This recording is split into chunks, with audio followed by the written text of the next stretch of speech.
which is if you're not embarrassed by the first version of your product that you've launched too late.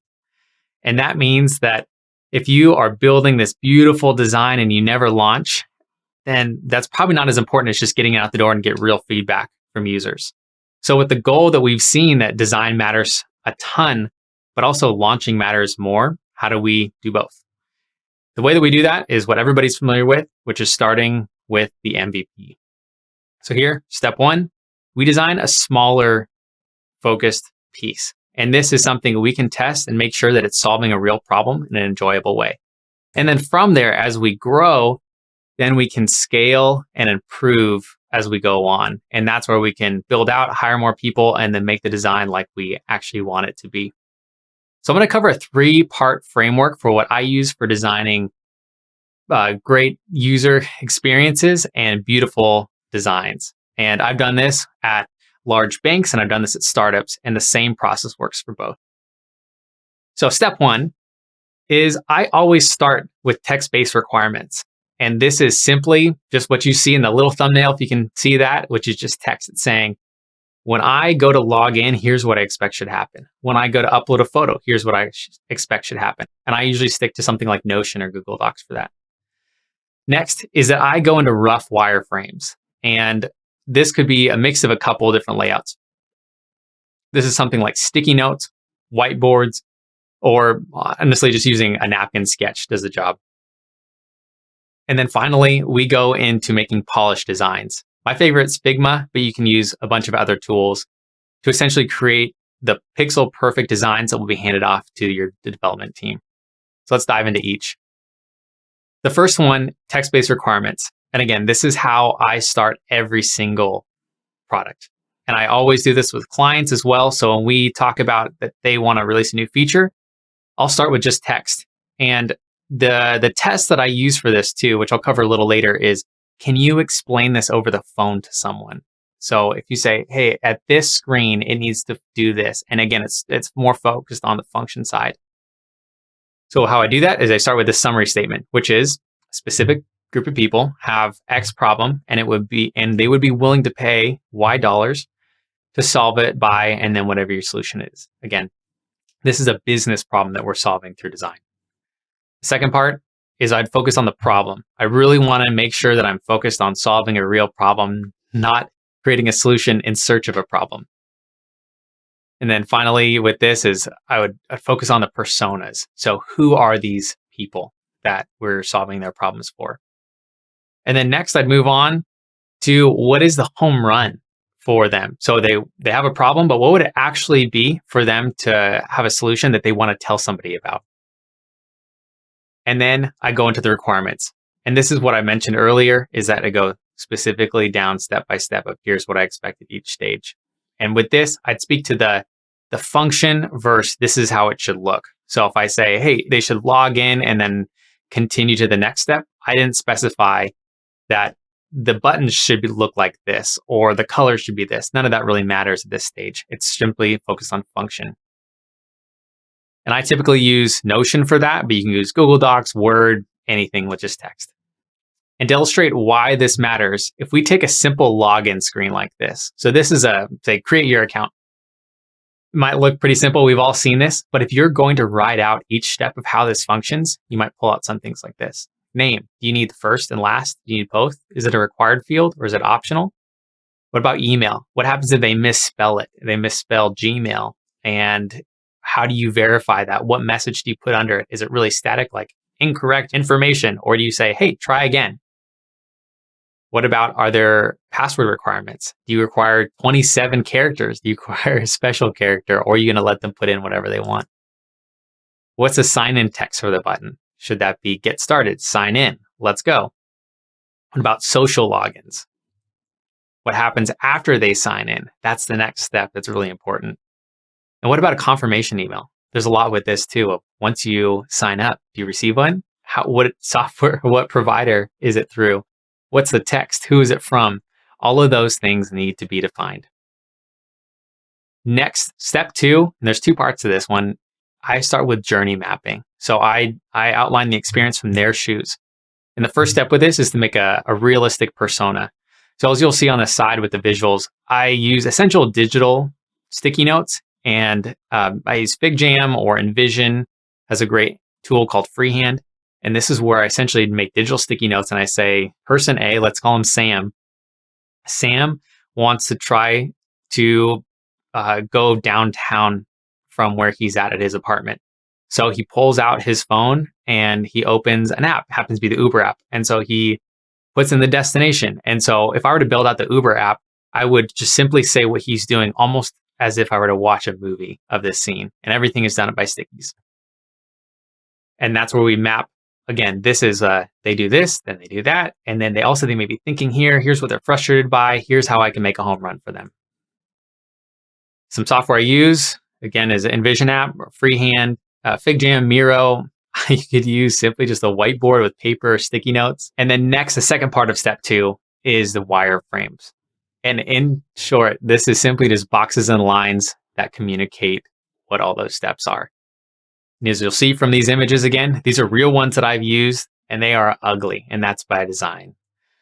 So here, make ugly, quick sketches. You should not, at this stage, from my perspective, focus on making really polished wireframes. At this point, they're just the focus on what is the experience going to be like. And I've found I get better feedback on the experience if I make the wireframes ugly, because as soon as I start making them look good, people are going to focus on, well, the button styles don't look like that. What color is going to be here? What mock-up will be in this place? I don't care about that at this point. I just need to focus on, does it solve the problem in an enjoyable way? Focus on this again. I use grayscale only. I don't even use any color when I do it. Or I should say, unless you see here, there's colors, but it's more to illustrate that these are different objects. But that's not anything to do with aesthetics. I again use InVision app, or Freehand, FigJam, Miro. Use a whiteboard or paper, napkin, any of those work. Next is jumping into the polished design. This is what you came for. So make development-ready designs. And something that designers have to learn too is that we, as designers, want to make everything pixel perfect. We work on our 8-pixel grid, and everything is just beautiful. Well, translating that to the internet, where developers have to account for desktop, tablet, mobile, constantly changing screen sizes that we have, it's never going to be exactly pixel perfect, but developers are getting better at doing it that way. So my first step is I will build around 5 primary screens. So let's say, again, if it's Uber is your app, I'd say probably one of the main screens is me putting in my address to where I'm going to go. And then the next screen might be what happens if I'm actively driving. And then maybe the other key screen is what happens when I'm done with it. And so that's about 3 screens. And if I were to do that, I would have some sort of map layout. I'd have inputs to be able to put in for my current address, my destination address, and then what happens when it's actively going.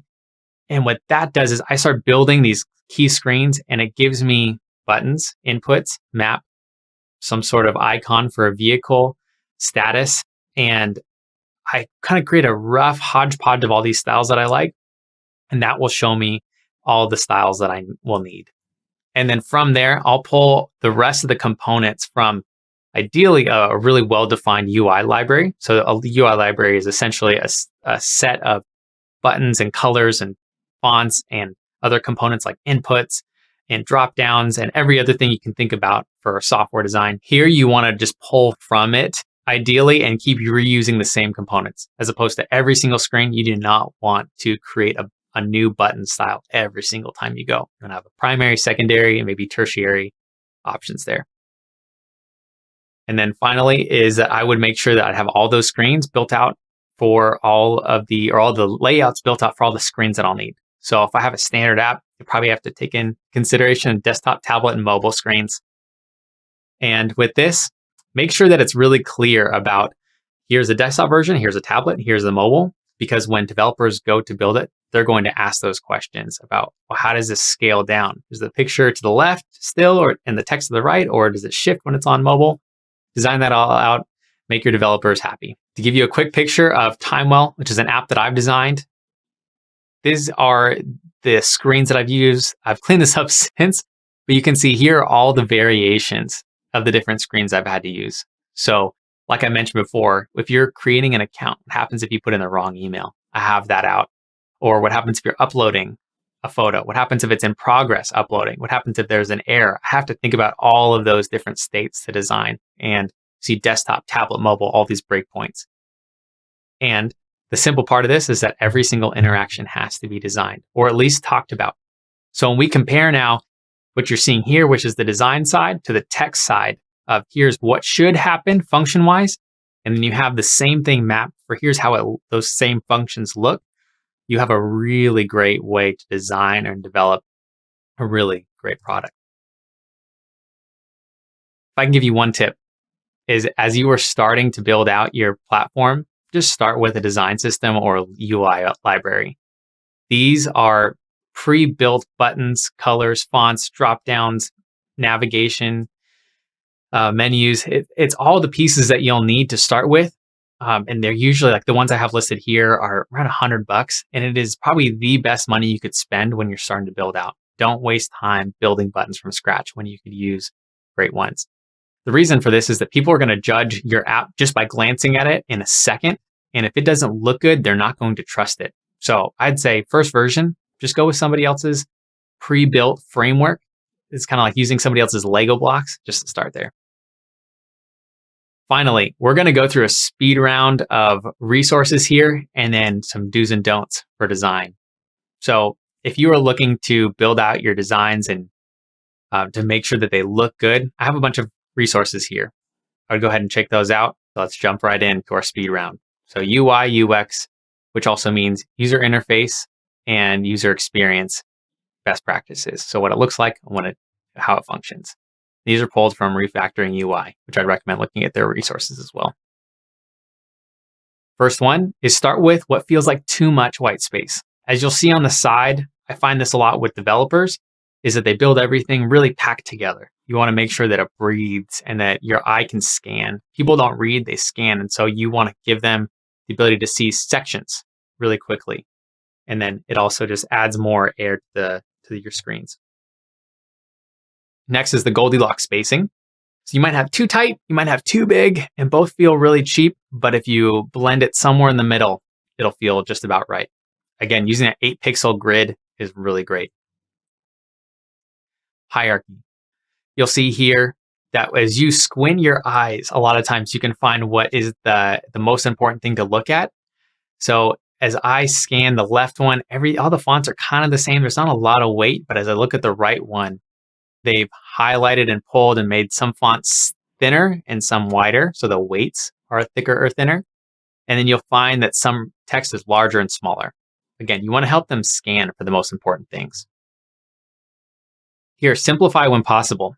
On the left side, this is really common to see of something like name and then their actual name, job title and their actual job title. When in reality, we know what a phone number is, and we don't need to specify what phone and the actual number. So on the right side, you'll see, just put in the values. So her name, her position, her email, her phone number. Next is prioritize values. So here, if you look at the left screen, chances are you'll see heart rate first. That's not what's actually most important. The most important thing is in context of this app is probably 82 beats per minute. Here's a clear primary action. So as you look on the left, chances are you'll see the red button first. If you want to position options to somebody, you do not want to put delete first. Most of the time, you want to put what is a positive way to interact with your products. And so here you want it to be what's on the right, which is you'll see first is publish and then edit and then delete. And these you'll also see focused to the next one, which are to set up the hierarchy of styles correctly. So you'll have a primary button, a secondary button, and a tertiary button. And I would keep to one of these styles. So these 3 rows are different styles that I would use for an app. So I wouldn't intermix these. So I'd keep a blue button that's solid. I would have an outlined one, and then maybe a link, or it could have some sort of bare option. And you'll see those down below. Couple more. Don't stretch your content too wide. If you're like me and you've accidentally booked a movie theater ticket too late, you might have to sit up front and you can't see without turning your head side to side. That's essentially what we're doing here when we put our text or our content too wide or even goes completely off the screen. So keep it to a reasonable amount. Similarly is with text. You can keep paragraphs between 45 to 75 characters. And with text, more and more people, again, don't read. So keep it to where it's really skimmable. Not too thin, but in that sweet spot. And last one here is to group your text and your images in context. So as you'll see on the left side, there's the title. It says the one size fits all platform. And then the need a simple, there's the subtext. It goes as wide as the next content below, when in reality, this is grouped above to the other text. And so make sure that all of your content groups together. So with that, again, I'm a partner at a studio called Lunar. And if you're at a certain spot where you are looking to raise a round or go to the next stage, we'd love to have a conversation. So your customers do judge your book by its cover, and we want to help you uncover the truths about that, how you can be more successful. Also, I am a founder, so I'm in Jason's portfolio at launch. I did that through Timewell. Timewell is a platform where you can save family memories with your voice. I'd love for you to check it out. With that, thank you so much for your time. Please keep me up to date with your designs. Thanks so much.